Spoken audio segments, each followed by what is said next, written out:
এভাবেই আজকে থার্ড ইয়ারের এক্সাম শেষ হয়ে গেল। তো আজকে ছিল আমাদের লাস্ট এক্সাম, তাই প্রত্যেক এক্সামের মতো আজকেও রেডি হয়ে দুপুর হতেই চলে গেলাম কলেজের দিকে। আর আজকে তো লাস্ট এক্সাম, তাই ভাবছিলাম আজকে স্পেশাল কিছু তো হবে, কিন্তু আজকে কপালটা এতটাই খারাপ যে জাম আর জাম।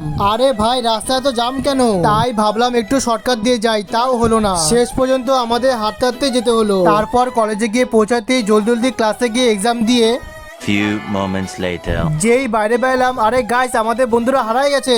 না না, একটু হাঁটতে ওদেরকে পাইছি, আর ওরা একা একা দই বড়া খাচ্ছে। আর আমরা সেখানে গিয়ে দাঁড়াতে দেখি বন্ধু বান্ধবী মিলে আমাদের দই বড়া খাওয়াইলো। জানি না কিন্তু কেউ খেতে দিলে না করতে নেই, আর বড়রা এটাই বলে। তাই ভদ্রমতো ঠুসে বন্ধু বলে বাড়ি যাবে, তাই সে চলে যেতে একটু কলেজে গিয়ে দেখি অনেক বন্ধুদের আজকেই লাস্ট, তাই লাস্ট দেখা হইলো। একটু খারাপ লাগলেও কিছু করার ছিল না। দেখতে দেখতে কলেজটাই শেষ হয়ে গেল, তাই একটু দেখা সাক্ষাৎ করে চলে গেলাম বাড়ির দিকে। চলো গাইস, আজকে এতটুকুই, টাটা।